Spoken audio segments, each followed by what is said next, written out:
विश्वासी भएकै कारण उनले श्रम शिविरमा 3 वर्ष बिताइन्। त्यो जेलमा म परमेश्वरको वचनबाट वञ्चित र यातनामा परेकी थिएँ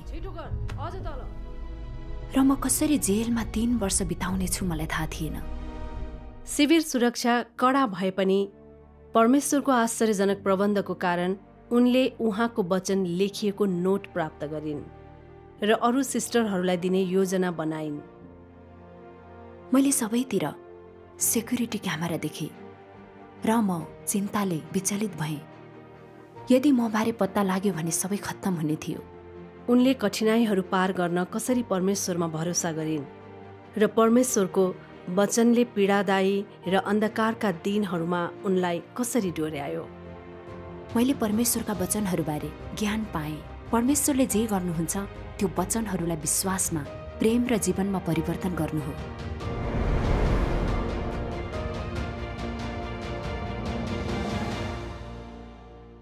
सुसमाचार प्रचार गरेकोमा तपाईलाई श्रम शिविरमा राखियो भन्ने मैले सुने। ती 3 वर्ष तपाईँ कसरी बाँच्नुभयो? प्राय परमेश्वरसँग प्रार्थना गरेँ र उहाँको वचनको अगुवाईद्वारा यसको सामना गरेँ। अन्यथा यस्तो दीर्घकालीन कष्ट सहन कठिन हुने थियो। हो, चिनिया कम्युनिस्ट पार्टीका जेल पृथ्वीका नर्क हुन्। हो, मसँगै धेरैलाई श्रमद्वारा पुनर्शिक्षाको सजाय दिइयो। हामीले दैनिक धेरै काम गर्नु पर्थ्यो। कम्तीमा 13 घण्टा खट्नु पर्थ्यो। गार्डहरूलाई चित्त नबुझ्दा तिनीहरूले हामीलाई करेन्टको झट्का दिन्थे वा मुक्का र लात हान्थे। हामी हरेक दिन तनावमा बिताउँथ्यौँ र हामीले दिमाग सफाइका कक्षापछि वैचारिक विवरण लेख्नु पर्थ्यो। त्यो कष्ट साँच्चै दुःखदायी थियो र म परमेश्वरको वचनको आपूर्तिको तृष्णा गर्थेँ। त्यो अवधिमा हामीले एकअर्कालाई सहयोग गर्न परमेश्वरका वचनहरूका खण्ड र भजनहरूमा भरोसा मात्रै गर्न सक्थ्यौँ। एकपटक प्रमुख गार्डले मैले परिश्रम गरे मेरो सजाय घट्नेछ भनेर भनिन् र खुलस्त भन्दा म एक दिन पनि श्रम शिविरमा बस्न चाहदिन थिएँ। हो नि? हो, त्यसैले मैले अत्यन्त परिश्रम गरेँ। बाथरुम जाँदा समय बर्बाद हुन्छ भनेर म बिरलै पानी पिउँथेँ। मैले हरेक दिन चिम्टी चलाउने काम गर्नु पर्थ्यो र समय बित्दै जाँदा बुढी औँला नराम्ररी दुख्न थाल्यो। तर मैले पेनकिलर खाने बाहेक केही गर्न सक्दिन थिएँ। जति परिश्रम गरे पनि मेरो नाम सजाय घटाउने सूचीमा परेन। पछि मेरो हातमा जोर्नी दुख्ने रोग लाग्यो र मैले लुगा धुन सकिनँ। समस्या गम्भीर भयो? हो, साथै श्रम शिविरको बसाइको अवस्थाले गर्दा मलाई आन्द्रा पोल्ने र हात जोड्ने दुख्ने रोग लाग्यो। त्यही पनि मैले काम गर्नु पर्थ्यो। काम गरेन भने मेरो सजाय घटाइँदैन थियो। म त्यहाँ साँच्चै कष्टमा थिएँ। पछि मेरा सिस्टरहरूले म बिरामी भएको थाहा पाउनुभयो र मलाई सहयोग गर्ने उपाय खोज्नुभयो। एकपटक कोही नभएको बेला सिस्टर लीले परमेश्वरको वचनको एउटा खण्ड बोलिदिनु भयो। वातावरणदेखि मानिस, घटना र कुरा सबै उहाँको अनुमतिद्वारा अस्तित्वमा छन्। तिमीहरूको हृदयमा गुनासो नआओस्, नत्र उहाँले अनुग्रह रोक्नुहुनेछ। रोग लाग्नु भनेको उहाँको प्रेम हो, त्यसमा उहाँको दयालु अभिप्राय हुन्छ। तेरो शरीरले थोरै कष्ट भोग्ने भए पनि शैतानका विचार मनमा नराख। परमेश्वरका वचन जगाउने खालका थिए। परमेश्वरले मलाई बिरामी पर्न दिनुभएको कुरा साँचो हो। मेरो रोगको कारण दुःखमा जिउनु उहाँप्रतिको आज्ञा पालन थिएन। हो, मैले यो अवधिमा परिश्रम गरेकी थिएँ र यो ठाउँबाट जतिसक्दो चाँडो मुक्त हुन चाहन्थे। तर यो उहाँकै अनुमति भएकोले मैले यो भोग्नुपर्ने थियो। ठिक हो, म त्यहाँबाट कहिले जान सक्छु भन्ने परमेश्वरले निर्णय गर्नुहुन्थ्यो र मैले सधैँ आफ्नै योजना र मापदण्ड बनाएकी थिएँ, जसले गर्दा मलाई शैतानले प्रयोग गर्यो। ठुलो रातो अजिङ्गरले मानिसहरूलाई धोका दिन झुट प्रयोग गर्छ। मैले कसरी झुटलाई विश्वास गर्न सकेँ? यी कुरा महसुस गरिसकेपछि मैले आफ्नै तरिकाले काम गर्न छोडेँ। मेरा योजना र मापदण्डलाई त्यागेँ र म कहिले बाहिर निस्कनेछु परमेश्वरमा छोडेँ। परमेश्वरका वचनले मानिसहरूलाई मद्दत गर्न सक्छन्। हो, मैले सुने कि तपाईँले शिविरमा परमेश्वरको वचन फैलाउनु भयो हो? त्यहाँ परमेश्वरको वचन फैलाउने विचार कसरी आयो? किनभने त्यो बेला मैले परमेश्वरको थोरै वचन याद गर्न सकेँ र उहाँको वचनको आपूर्ति बिना त्यस्तो पीडादायी वातावरणमा त्यति लामो समय बिताउँदा मलाई हैरानी र कमजोरी अनुभव भयो। म विचार गर्थे मलाई पक्राउ गरिनु अघि मैले जुनसुकै समय परमेश्वरका वचन पढ्न सक्थेँ, उहाँको वचनबाट सत्यता बुझ्न, अभ्यास गर्ने मार्ग भेटाउन र ज्योति पाएर हृदयलाई हल्का पार्न सक्थेँ। तर त्यो जेलमा हुँदा म परमेश्वरको वचनबाट वञ्चित थिएँ, यातनामा परेकी थिएँ र मैले जेलमा 3 वर्ष कसरी बिताउनेछु मलाई थाहा थिएन। मेरा सिस्टरहरू त्यही स्थितिमा हुनुहुन्थ्यो। एकपटक हामीले आफ्नो काम सकेपछि एकजना सिस्टरले मलाई सानो आवाजमा भन्नुभयो, यहाँ बस्नु कठिन छ र मलाई थाहा छैन कसरी अनुभव गर्ने। मैले परमेश्वरको वचन पढ्न पाए राम्रो हुने थियो। मैले पहिले परमेश्वरका वचन धेरै नपढेकोमा पछुतो भयो। मैले थप एउटा अनुच्छेद कण्ठ गरेको भए हुने। त्यो वातावरणमा परमेश्वरको वचन हुनु बहुमूल्य कुरा हुने थियो। हो, मलाई पनि त्यस्तै लाग्यो र मैले फेरि परमेश्वरको वचन पढ्न पाए राम्रो हुनेछ भन्ने सोच्न थालेँ। त्यो बेला मेरा धेरै सिस्टरहरूको स्वास्थ्य राम्रो थिएन। एकजनाको उच्च रक्तचाप र हिँड्न समेत कठिन, एकजनालाई गम्भीर मुटु रोग लागेको थियो र गम्भीर मधुमेह भएको सिस्टर झाओले पनि हरेक दिन काम गर्नुपर्थ्यो। त्यो बेला म चाहन्थेँ कि सबैले परमेश्वरको वचन पढ्न पाउन्, किनभने उहाँको वचनले मात्रै आत्मविश्वास दिन सक्छ र हामीलाई कठिनाइबाट डोर्याउन सक्छ। त्यसो भए त्यस क्षणबाट तपाईँले परमेश्वरको वचन प्राप्त गर्ने तरिकाहरू सोच्नुभयो? हो, एक रात म प्रार्थना गरिरहेको बेला मलाई 2 जना सिस्टर भेटघाट कोठामा काम गर्नुहुन्छ भन्ने याद आयो। प्राय बाहिरका मानिससँग भेट हुने हुँदा उहाँहरूसँग परमेश्वरको वचन हुने सम्भावना थियो। तैपनि उहाँहरूलाई कसरी सम्पर्क गर्ने मलाई थाहा थिएन।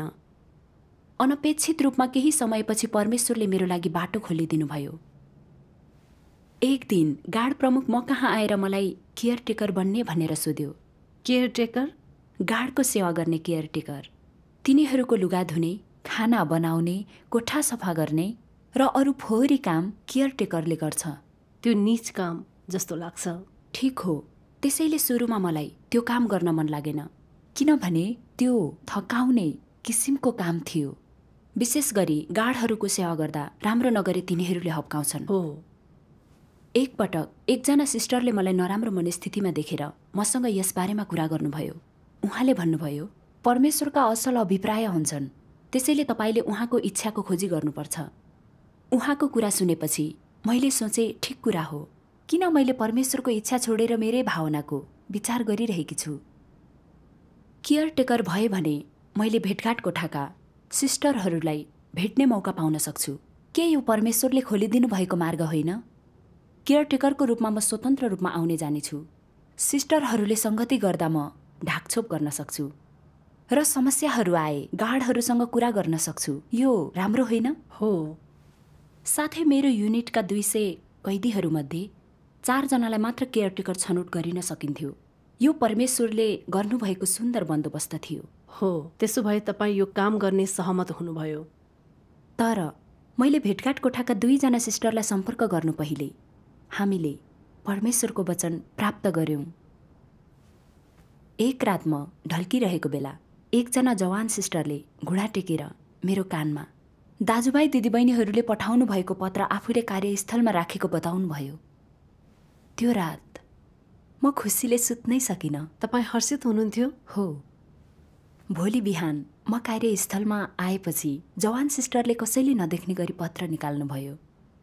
त्यो पत्र यति लामो थियो। जब मैले पहिलो वाक्य पढेँ, जेलमा हुनुभएका दाजुभाइ दिदीबहिनीहरू, मेरो आँखाबाट आँसु बग्न थाले।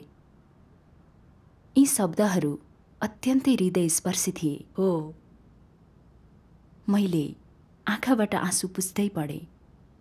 पत्रमा परमेश्वरको वचनका खण्डहरू रहेछन्, तर 2वटा खण्डले मलाई विशेष प्रभाव पार्यो। परमेश्वरका वचनहरूले भन्छन्, कामको यस चरणमा हामीबाट ठूलो विश्वास र प्रेमको आवश्यक हुन्छ। थोरै लापरवाहीको कारण हामीले ठक्कर खान सक्छौँ, किनकि यस चरणको काम पहिलाको भन्दा फरक छ। परमेश्वरले मानिसको विश्वास सिद्ध पार्नुहुन्छ, जुन अदृश्य र अमूर्त हुन्छ। परमेश्वरले जे गर्नुहुन्छ त्यो वचनहरूलाई विश्वास, प्रेम र जीवनमा परिवर्तन गर्नु हो। मानिसहरूको विश्वास अयुबको भन्दा ठूलो हुन तिनीहरू सयौं पटक शोधन हुनुपर्छ। तिनीहरूले परमेश्वरलाई नछोडी अविश्वसनीय कष्ट र हर प्रकारका यातना सहनुपर्छ। जब तिनीहरू मृत्युसम्मै आज्ञाकारी रहन्छन् र तिनीहरूसँग परमेश्वरमाथि विश्वास हुन्छ, तब परमेश्वरको कामको यो चरण पूरा हुन्छ। यी आखिरी दिनमा तिमीहरूले परमेश्वरको गवाही दिनुपर्छ। तिमीहरूको कष्ट ठूलो भए पनि अन्त्यसम्मै हिँड्नुपर्छ र तिमीहरूको अन्तिम सासमा पनि तिमीहरू परमेश्वरप्रति विश्वासयोग्य र आज्ञाकारी रहनुपर्छ। केवल यो मात्रै परमेश्वरलाई साँचो प्रेम गर्नु र बलियो गवाही हो। त्यो बेला म अत्यन्तै प्रभावित र उत्प्रेरित भएँ। मलाई लाग्यो परमेश्वरले हाम्रो हृदयको कुरा हेरिरहनु भएको छ, हाम्रो स्थिति राम्ररी बुझ्नु भएको छ र उहाँको वचनको भरण पोषण पठाउन यी दाजुभाइ दिदीबहिनीहरूलाई प्रयोग गर्नुभयो। यो परमेश्वरको प्रेम थियो। ठीक हो। मैले परमेश्वरका वचनहरू मनन गरेँ र हाम्रो कर्तव्य पूरा गर्न परिवार र जागिर त्याग्नु एउटा गवाही नै हो। चाहे हामीले कष्ट भोगौँ, यातना भोगेर परमेश्वरलाई धोका नदिनु पनि गवाही नै हो। लामो समयसम्म यातना सहेर पनि परमेश्वरलाई पछ्याइरहनु अझै शक्तिशाली गवाही हो। मैले अहिले शैतानको अघि परमेश्वरको गवाही दिने मौका पाएको परमेश्वरले गर्नुभएको उत्थान र धार्मिकताको निम्ति सताइनु थियो। मैले परमेश्वरको इच्छालाई बुझेपछि म रोएँ र प्रार्थना गरेँ, हे परमेश्वर, म तपाईको प्रेममा जिउनेछु। यी 3 वर्षको अवधि लामो हुने भए पनि, पुलिसले मलाई जसरी यातना दिए पनि म दरिलो गरी गवाही दिनेछु र शैतानलाई लाजमा पार्नेछु। परमेश्वर धन्यवाद। अरू सिस्टरहरूले के गर्नुभयो? परमेश्वरको वचन पढेपछि उहाँहरूले कस्तो प्रतिक्रिया दिनुभयो? परमेश्वरको वचन पढेपछि उहाँहरूले पनि विश्वास प्राप्त गर्नुभयो। सिस्टर गाओलाई आफू जेलमा परेकोमा इष्टमित्रले गिल्ला गर्छन् र भेदभाव गर्छन् र उहाँको कुरा काट्ने छन् भन्ने चिन्ता थियो। परमेश्वरको वचन पढेपछि उहाँले के बुझ्नुभयो भने परमेश्वरमा विश्वास गरेकोले जेल पर्नु धार्मिकताको निम्ति सताइनु हो, लाजमर्दो कुरा होइन। र दरिलो गरी खडा भएर परमेश्वरको गवाही दिन कष्ट भोग्नु अर्थपूर्ण हो। त्यसपछि हामीले यी कुराको छलफल गर्यौं र अरू सिस्टरहरूले पनि परमेश्वरका वचनको आपूर्ति पाउनुहोस् भनेर परमेश्वरका वचन हस्तान्तरण गर्नुपर्छ भन्ने निर्णय गर्यौं। तर श्रम शिविरमा परमेश्वरको वचन फैलाउन पक्कै कठिन भएको हुनुपर्छ। हो त, श्रम शिविरका नियम अत्यन्तै कडा थिए। अरू कैदीहरूसँग कुरा गर्ने वा सामान दिने अनुमति थिएन। आँखा समेत जुदाउन पाउँदैनथ्यौं। हाम्रो कहिलेकाहीँ भेट भए पनि नजिक जाने अनुमति थिएन। त्यसैले यदि हामीले अरू 7वटा युनिटका 100 जना सिस्टरहरूलाई नोट दिन चाहन्थ्यौं भने यो खतरनाक कार्य हुने थियो। हो। त्यसबाहेक गार्डहरूले हरेक हप्ता हाम्रो ओछ्यान पल्टाउँथे र हाम्रो खान तलासी गर्थे। तिनीहरूले हरेक कुना खोज्थे। यदि हामी होशियार भएनौं र कुरा पत्ता लाग्यो भने अनुसन्धानले मलाई पक्रिन्थ्यो। त्यो ठूलो समस्या हुने थियो। ठीक हो। एकजना गार्डले त मलाई, यदि तैँले परमेश्वरका वचनहरू फैलाइस् भने तँलाई थप सजाएर महिलाको जेलमा पठाउने छु भनेर चेतावनी दिइन्। त्यो भन्दा पहिले कसैलाई दण्ड दिइएको थियो? एकजना विश्वासीले धर्मशास्त्रका खण्डहरू बाँडेको पत्ता लाग्यो। उनलाई सिमेन्टको भुइँमा 10 दिनसम्म हलचल नगरी बस्न लगाइएको थियो। तपाईलाई कुनै डर भएन? भयो। त्यो बेला मैले सोचे यो ठट्टा होइन। तिनीहरूले थाहा पाएमा मैले अझै नराम्रो कष्ट भोग्नु पर्नेछ। मैले यसबारे जति विचार गरेँ मलाई यो कठिन र डर पनि लाग्यो। तर त्यसपछि मलाई परमेश्वरका वचनहरू याद आयो। विश्वास एउटै मुढाको पुल जस्तो हो। डराउँदै जीवनलाई माया गर्दा लडिन्छ, तर मर्न समेत तयार हुँदा पार पाइन्छ। यदि मानिसले मनमा डर राख्छ भने शैतानले उनीहरूलाई मूर्ख बनाएको हुन्छ। विश्वासको साथ हामी परमेश्वरमा प्रवेश गरौँला भनी त्यो डराएको हुन्छ। परमेश्वरका वचनहरूले प्रोत्साहन दिए। गाडहरू पनि परमेश्वरकै हातमा थिएनन् र मेरो बारे पत्ता लाग्छ लाग्दैन त्यो परमेश्वरकै हातमा थियो। हो। परमेश्वरमा भरोसा गर्दा कुनै कुरा असम्भव हुँदैन। मलाई शैतानले विचलित तुल्याएको हुनाले ममा डरका विचारहरू आएका थिए। दण्ड र यातना भोग्ने डरको कारण शैतानले मलाई विचलित पार्न मेरो कमजोरीको प्रयोग गर्यो। यदि यातनाको डरले मैले हरेस खाएकी भए के म शैतानको छलमा परिरहेकी हुने थिइनँ? ठिक हो। यसबीच मेरा सिस्टरहरू पीडादायी वातावरणमा थिए र उहाँहरूलाई चाहिएको परमेश्वरको वचनलाई हस्तान्तरण गर्ने कर्तव्य मेरो थियो। त्यसो भए तपाईँले अरू युनिटका सिस्टरहरूलाई कसरी उहाँको वचन हस्तान्तरण गर्नुभयो? हाम्रो सामान्य कामको बेला सिस्टरहरूसँग सम्पर्क गर्नु कठिन हुन्थ्यो। हामीले सँगै खाना खाँदा मात्रै उहाँहरूलाई भेट्थ्यौँ। त्यसैले हामीले खानाको समयमा नोटहरू हस्तान्तरण गर्ने योजना बनायौँ। तर त्यो कठिन भएको हुनुपर्छ। हो, डाइनिङ हलमा धेरैवटा सेक्युरिटी क्यामेरा राखिएका थिए र खानाको बेला हामीलाई बोल्ने वा हिँड्ने अनुमति थिएन। हामीले 5 मिनटमा खाइसक्नु पर्थ्यो। त्यसैले परमेश्वरको वचन हस्तान्तरण गर्नु कठिन थियो। तर परमेश्वरको वचन हस्तान्तरण गर्ने प्रक्रियामा मैले उहाँको आश्चर्यजनक कार्य देखेँ। त्यो दिन मैले युनिट 4 र 7 का सिस्टरहरूलाई नोट हस्तान्तरण गर्ने योजना बनाएकी थिएँ। मैले भाँडा माझिरहेको बेला युनिट 4 को सिस्टर मिनलाई हेरेँ। अनपेक्षित रूपमा उहाँले पनि मतिर हेर्नुभयो। मैले उहाँलाई आएर भाँडा माझ्न इसारा गरेँ। मैले भनेको कुरा उहाँले बुझ्नुहुन्न होला भन्ने चिन्ता लागेको थियो, तर परमेश्वरलाई धन्यवाद होस्, उहाँले बुझिहाल्नुभयो। हामी एउटै समयमा सामान राख्ने ठाउँमा गयौँ र मैले तुरुन्तै नोट निकालेर उहाँको खल्तीमा हालिदिएँ। केही सेकेन्ड मात्रै लाग्यो। म परमेश्वरप्रति अत्यन्तै कृतज्ञ भएँ। युनिट 7 का सिस्टरहरू मात्रै हुनुहुन्थ्यो? हो, भाग्यले गर्दा युनिट 7 को मैले चिनेको सिस्टर मेरो सिटबाट 1 मिटर पनि टाढा हुनुहुन्न थियो। श्रम शिविरको नियम के थियो भने हामी जानुअघि हरेक युनिटका मोनिटरको खडा हुने आदेश पर्खनु पर्थ्यो। त्यो बेला मलाई के चिन्ता लागेको थियो भने यदि हाम्रो युनिट एउटै समयमा खडा भएनौँ भने म उनको नजिक जान सक्दिन थिएँ। ठिक हो। त्यसैले मैले हृदयमा परमेश्वरलाई प्रार्थना गरिरहेँ। केही समयपछि हाम्रो 2 युनिटका मोनिटरहरूले हामीलाई लगभग उही समयमा उठ्ने आदेश दिए। ओहो, कस्तो संयोग है। वास्तवमै हो।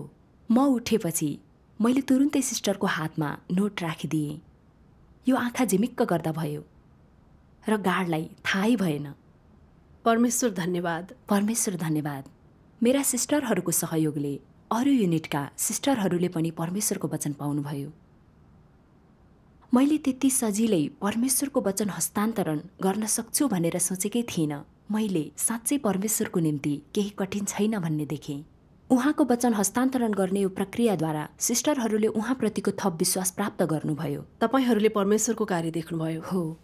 परमेश्वरको वचन हस्तान्तरण गरेको आधा महिना नबित्दै श्रम शिविरले सर्वशक्तिमान परमेश्वरका सबै विश्वासीहरूले त्यागपत्र लेख्ने माग गर्यो। हामीलाई उहाँमा विश्वास गर्न छोडेको कबुल गर्न लगाइयो।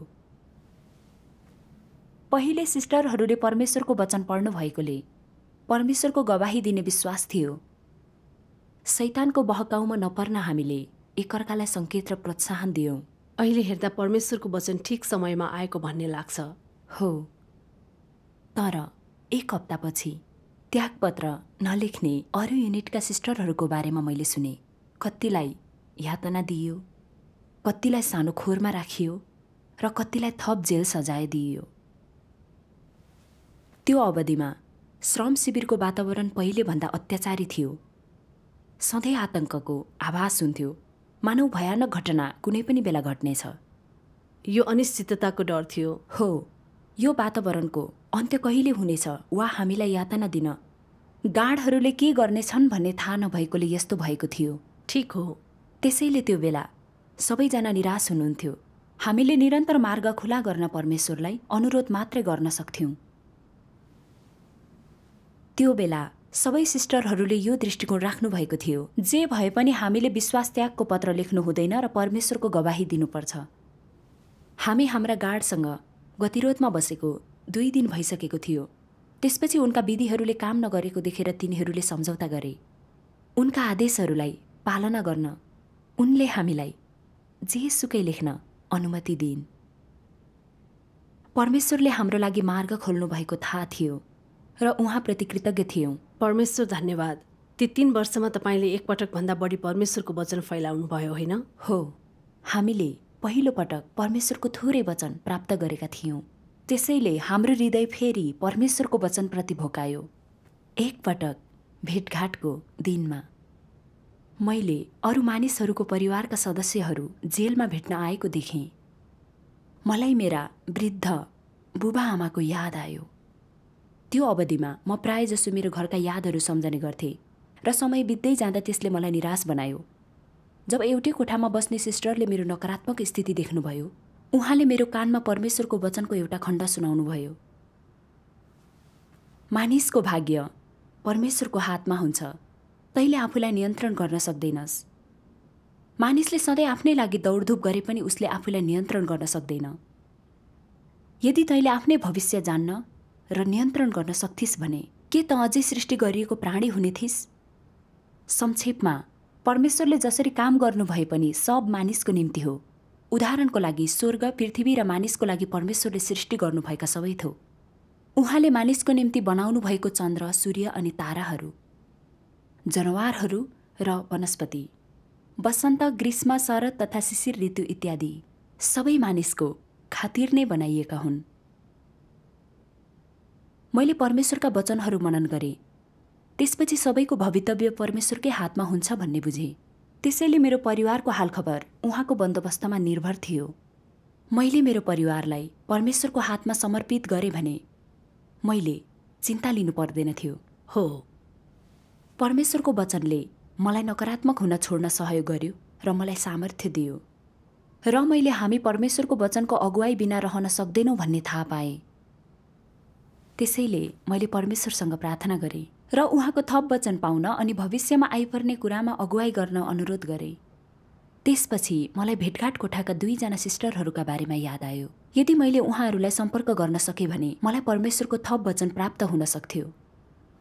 मैले यसको बारेमा परमेश्वरसँग प्रार्थना गरेँ र हामीलाई अवसर दिन अनुरोध गरेँ। एक दिन बिहान प्रमुख गार्डले मलाई बोलायो। मसँग हिँड, तैँले भेटघाट कोठा सफा गर्नुपर्छ। म भेटघाट कोठामा जाने सुनेपछि म खुसी भएँ। मेरो मौका यही थियो। तपाईँले भेटघाट कोठामा जाने मौका पाउनुभयो? हो, 3 वर्षको अवधिमा म भेटघाट कोठामा गएको यही बेला मात्रै थियो। त्यसैले यो परमेश्वरले मिलाउनु भएको भन्ने म निश्चित थिएँ। हामी भेटघाट कोठामा पुगेपछि मुख्य गार्ड अरू गार्डहरूसँग कुराकानी गर्न गयो। म पछाडिको किचनमा हतार हतार गएँ। मैले 2 जना सिस्टरहरू खाना पकाउन व्यस्त रहनु भएको देखेँ। त्यसैले मैले हतारमा केही खाने छ सोधेँ। उहाँहरूले मैले भनेको बुझिहाल्नुभयो र भन्नुभयो छ। त्यसपछि उहाँहरूमध्ये एकजनाले मलाई झोलाबाट कागजको पोका निकालेर दिनुभयो। हामीले लामो समयदेखि प्रतीक्षा गरेको परमेश्वरको वचन बल्ल भेट्यौँ भन्ने मलाई महसुस भयो र मेरो मनस्थिति कस्तो थियो भन्ने कसरी व्याख्या गर्ने मलाई थाहा छैन। तपाईँ उत्साहित हुनुभएको थियो? हो, अत्यन्तै उत्साहित थिएँ, तर मलाई अलिक चिन्ता पनि थियो, किनभने कागजको पोका ठुलो हाँसको अन्डाभन्दा ठुलो थियो। मैले यसलाई मेरो अन्डरवेयरमा राखेँ तर पोका स्पष्टै देखिन्थ्यो। मैले पाइन्टको गोजीमा राख्ने प्रयास गरेँ तर नअटेर खस्यो। मेरो शरीरमा लुकाउने ठाउँ छैन भन्ने देखेर म आत्तिएँ।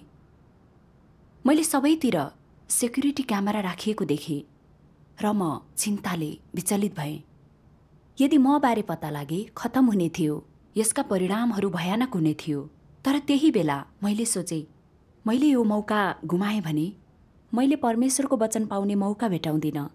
हामीलाई परमेश्वरका वचनहरूको खाँचो थियो र मैले फिर्ता दिन सक्दिनँ थिएँ। त्यो बेला म यति आत्तिएकी थिएँ कि के गर्ने थाहा थिएन। अचानक मलाई स्पष्ट रूपमा परमेश्वरको वचनको एउटा हरफ याद आयो। नडरा, सेनाहरूका सर्वशक्तिमान परमेश्वर अवश्य नै तेरो साथमा हुनेछ। उहाँ तेरो पछाडि हुनुहुन्छ र तेरो ढाल हुनुहुन्छ। साँचो हो, मलाई भेटाइन्छ कि भेटाइँदैन भन्ने परमेश्वरकै हातमा थियो। हो, परमेश्वर साथमा हुनुहुन्छ भने मलाई के डर। ठिक हो। यो कुरा महसुस गरेपछि म निकै शान्त भएँ। मैले परमेश्वरको वचनका पुस्तकहरू स्थानान्तर गर्नेहरू सम्झेँ। ठुलो रातो अजिङ्गरको कडा निगरानीमा पनि उहाँहरूले धेरैलाई परमेश्वरको वचनका पुस्तक प्रदान गर्न सक्नुभयो। उहाँहरूले पनि कामको लागि परमेश्वरमा भर परेका थिएनन्। हो, त्यसैले यदि मैले परमेश्वरमा भरोसा गरेँ भने उहाँले मेरो लागि बाटो खोल्नुहुनेछ। त्यो विचार गरेपछि म हिचकिचाइनँ र परमेश्वरको वचन मसँगै लैजाने निर्णय गरेँ। त्यसैले मैले परमेश्वरको वचन भएको कागज अन्डरवेयरमा हालेँ। मेरो सर्ट हातले छातीबाट बाहिर ताने र कम्मर कसेँ। त्यसपछि पोका स्पष्ट देखिएन। मैले मनमा नै विचार गरेँ, मैले कार्यस्थलमा परमेश्वरको वचन ल्याउनुपर्छ, त्यसपछि सफा गर्न आउनुपर्छ। कार्यस्थलमा जाने ढोका सेक्सन प्रमुख झाङको निगरानीमा छ भन्ने मलाई याद आयो। तिनले मलाई अप्ठ्यारा काम गर्न लगाउँथिन्, त्यसैले तिनले मलाई विश्वास गर्थिन्। त्यो क्षणमा यो परमेश्वरले मेरो लागि खोलिदिनु भएको बाटो हो भन्ने स्पष्ट थाहा पाएँ। त्यसैले म सिधै सेक्सन प्रमुख झाङको कार्यालयमा गएँ र मैले अरूले नसुन्ने गरी तिनलाई भने, चिफ झाङ, मलाई महिनावारी भइरहेकोले माथिल्लो तल्ला जान चाहन्छु। म एक्लै जान चाहन्छु भन्ने सुनेपछि उनको अनुहार बिग्रियो। उनले भनिन्, हुँदैन, तिमीलाई यहाँ ल्याउने गार्डसँग फर्केर जाऊ, तिम्रो गार्ड खोइ। उनले हाम्रो गार्ड खोज्न यताउता हेरिन्। नराम्रो हुन लागेको ठानेर म आत्तिएँ। यदि मलाई फर्काएर लैजान गार्ड आइन् भने सबै खत्तम हुने थियो। हाम्रो गार्डले कैदीहरूलाई कडा व्यवहार गर्थिन्। उनले थाहा पाइन् भने उनले महिनावारी भएको छ कि छैन समेत जाँच गर्ने थिइन् र परमेश्वरको वचन भेटाइन् भने नराम्ररी कुट्ने थिइन्। हो, त्यो बेला मेरो मुटु अत्यन्त ढुकढुक गरिरहेको थियो। मैले परमेश्वरलाई पुकार्दै प्रार्थना गरिरहेँ। त्यही नै बेला मलाई मैले सेक्सन चिफको लागि केही झोला बनाएको भन्ने याद आयो। मैले उनलाई तुरुन्तै सोधेँ, चिफ झाङ, मैले तपाईँको लागि बनाइदिएको कपडाको झोलाहरू मन पर्यो, तपाईँलाई केही चाहियो भने भन्नुहोला। मैले यसो भनेको सुन्ने बित्तिकै उनी अलिक शान्त भइन्। मैले परमेश्वरले बाटो खोलिरहनु भएको थाहा पाएँ। मैले उनलाई भने, चिफ झाङ, चिन्ता नगर्नुहोस्, म एकैछिनमा फर्किनेछु। म तुरुन्तै माथि तल्लामा गएँ। कार्यस्थलमा जान फलामको ढोका भएर जानुपर्छ भन्ने मलाई याद आयो। नियमअनुसार यो ढोका प्राय बन्द हुन्थ्यो, तर मसँग त्यो विचार गर्ने पर्याप्त समय थिएन र मलाई त्यति डर पनि लागेको थिएन, किनभने यो प्रक्रियामा परमेश्वर मेरो साथमा हुनुहुन्छ र मलाई चरणबद्ध अगुवाई गरिरहनु भएको छ। हो। जब म फलामको ढोकामा पुगेँ, यो खुला रहेको देख्दा म छक्क परेँ र अर्कोपट्टि भित्री गल्लीमा कुनै गार्ड थिएनन्। मैले परमेश्वरलाई बारम्बार धन्यवाद दिएँ। म हतार हतार कार्यस्थलमा गएँ र परमेश्वरको वचन मेरो सिस्टरलाई दिएँ र मैले बोकिरहेको ठूलो ढुङ्गा बिसाए जस्तै भयो। परमेश्वरले सबै कुरामा मानिसहरूको निम्ति ढोका खोल्नुहुन्छ। हो। मलाई यहोवा परमेश्वरले यहोशुलाई भन्नुभएको वचन याद आयो, दरिलो र साहसी बन, नडरा र हतोत्साहित पनि नबन, किनकि त जहाँ जान्छस् त्यहाँ तेरो परमेश्वर यहोवा तैसँग हुनुहुन्छ। साँचो हो, परमेश्वर सृष्टिकर्ता हुनुहुन्छ, सब थोक उहाँकै हातमा छ र मानिसहरू घटना र परिस्थितिले उहाँको सेवा गर्छन्। यो अनुभवले मलाई परमेश्वरको आश्चर्यजनक कार्य र उहाँको अख्तियार सबभन्दा माथि छ भन्ने देख्ने मौका दियो। हो। फर्केर हेर्दा परमेश्वरले कसरी हरेक चरणमा सबै मिलाउनु भयो भन्ने देखेँ। जस्तै कैदीले सेक्सन चिफ झाङलाई सम्पर्क गर्नु निकै कठिन हुन्छ। 1000 भन्दा बढी कैदीहरूमध्ये मलाई उनको काम गर्न लगाइन्। यो परमेश्वरको बन्दोबस्त थियो। ठिक हो। हरेक पटक काम गर्दा हाम्रो निगरानी गर्ने प्रमुख गार्डले त्यो बेला मलाई हेरिरहेकी थिइनन् र सामान्यतया बन्द हुने फलामको ढोका यसपटक बन्द थिएन। सबै कुरा असामान्य थियो। यो बाइबलले भनेको जस्तै थियो, राजाको हृदय यहोवाको हातमा नदी जस्तै हो, जता चाहनुहुन्छ उतै मोड्नुहुन्छ। यी वचन साँचो हुन्। म परमेश्वरको शक्तिको प्रशंसा नगरी बस्न सकिनँ। परमेश्वर धन्यवाद। परमेश्वर धन्यवाद। तपाईँले पक्कै परमेश्वरको धेरै वचन प्राप्त गर्नुभयो होला। परमेश्वरको वचनको थप 3 नयाँ अध्यायहरू। तिमीहरूले आफ्ना कार्यहरूलाई विचार गर्नुपर्छ। परमेश्वर मानिसको जीवनको स्रोत हुनुहुन्छ, सर्वशक्तिमानको सुस्केरा र दर्जनौं भजनहरू। त्यस्तो वातावरणमा हामी आत्मिक रूपमा तृषित थियौं। त्यसैले परमेश्वरको वचन देख्न पाउँदा खुसी लाग्थ्यो। तर यो खण्ड पढ्दा विशेष रूपमा खुसी लाग्यो। यस संसारमा भएको हरेक कुरा सर्वशक्तिमानका विचारहरू र उहाँको प्रत्यक्ष निगरानीमा द्रुत गतिमा परिवर्तन हुन्छ। मानव जातिले कहिल्यै नसुनेका कुराहरू अकस्मात आइपुग्छन्, जबकि मानव जातिले लामो समयदेखि अधिकार जमाएका कुराहरू थाहै नपाई फुत्कन्छन्।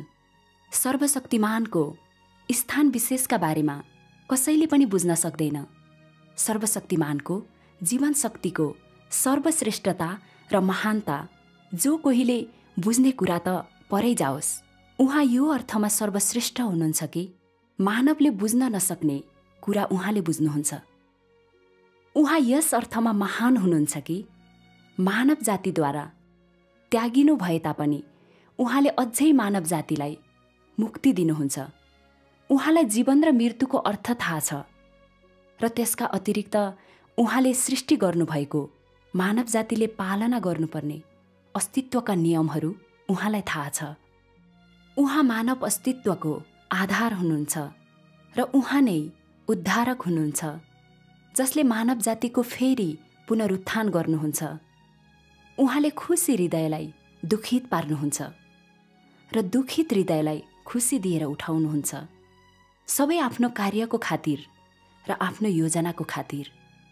सर्वशक्तिमानले यी मानिसहरूमाथि कृपा गर्नुहुन्छ जो गहिरो गरी कष्टमा छन्। त्यसै गरी यी मानिसहरूसँग दिक्क हुनुहुन्छ जोसँग चेतनाको अभाव छ, किनकि मानवबाट उत्तर प्राप्त गर्न उहाँले लामो समय पर्खनु परेको छ।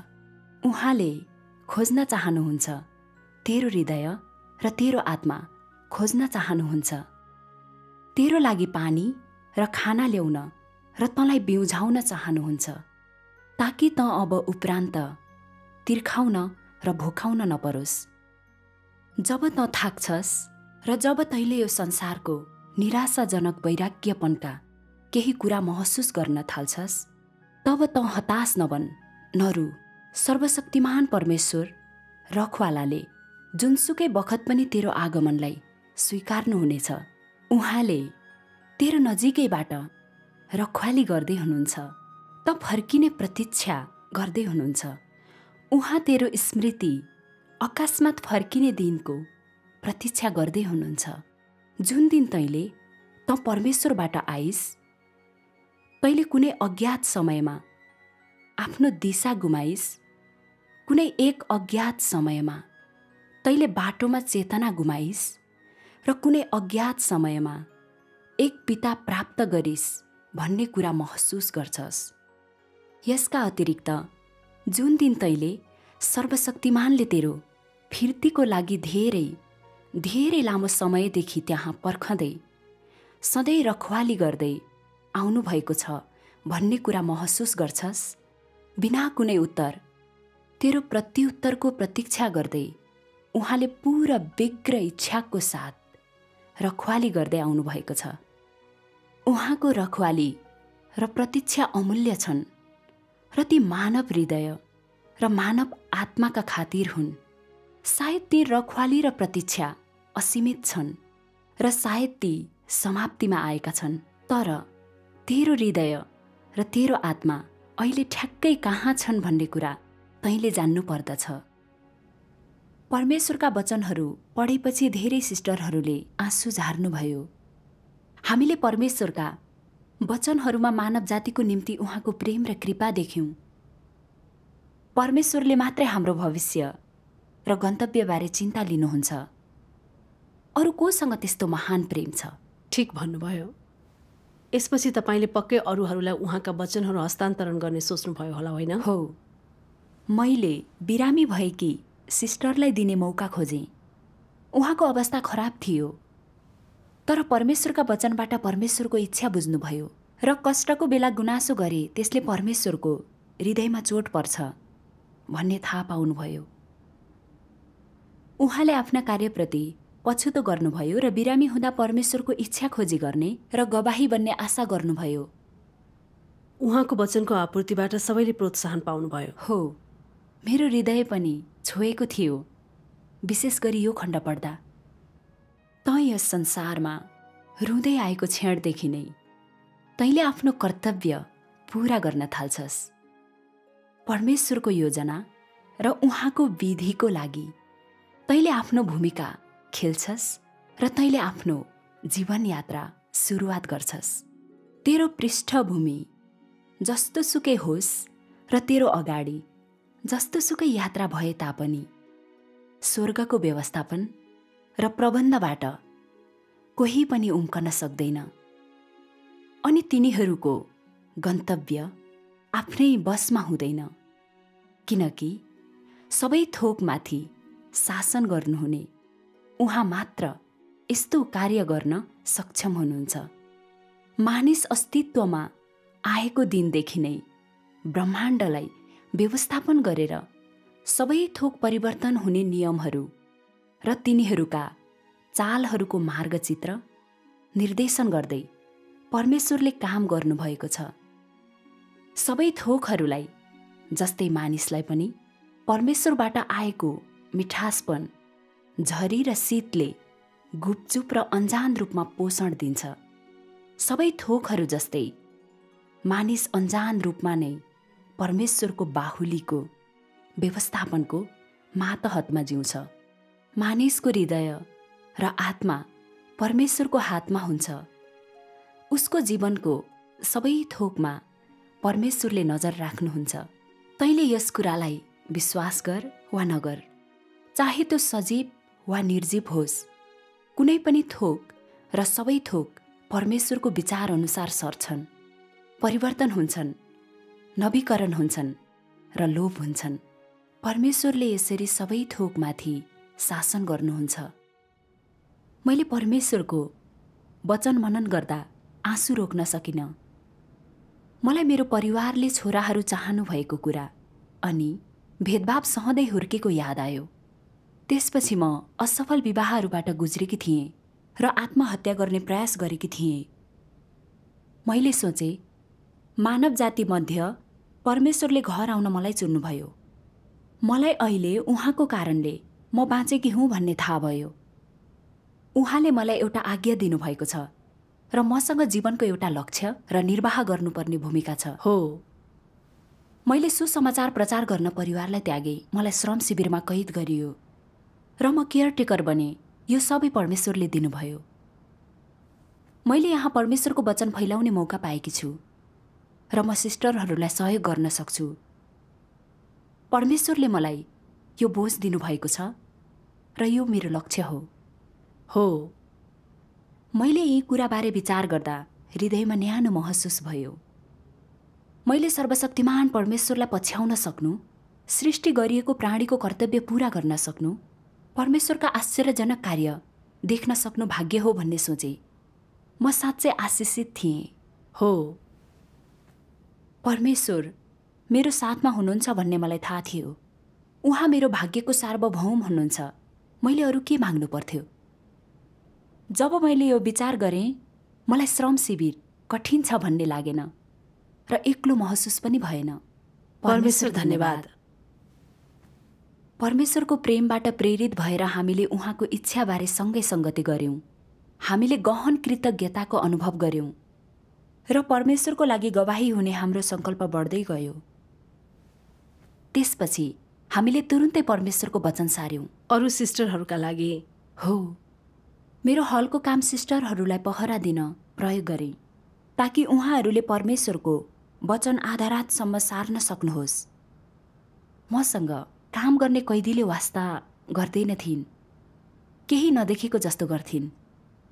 यो साँच्चै परमेश्वरको बन्दोबस्त थियो। हो, त्यसैले 3 दिनमा हामीले परमेश्वरको वचन सार्यौँ र तुरुन्तै दर्जनौं सिस्टरहरूमा पुर्यायौँ।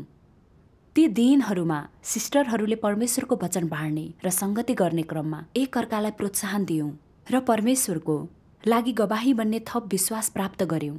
परमेश्वर धन्यवाद। परमेश्वरलाई धन्यवाद। म श्रम शिविरमा परमेश्वरको वचन फैलाउने प्रक्रियाबारे सोच्छु र ती कहिले बिर्सने छैन। यी व्यावहारिक अनुभवहरूद्वारा मैले परमेश्वरको आश्चर्यजनक कार्यहरू अनुभव गरेँ। उहाँको अख्तियार, सर्वशक्तिमानता र बुद्धि देखेँ र मानिसहरूलाई जीवनमा शक्ति दिने परमेश्वरको वचन हो भन्ने अनुभव गरेँ। हो, यी कुराबारे विचार गर्दा हरेक पटक म उत्प्रेरित हुन्छु र परमेश्वरलाई हृदयबाट धन्यवाद दिन्छु। परमेश्वरलाई धन्यवाद।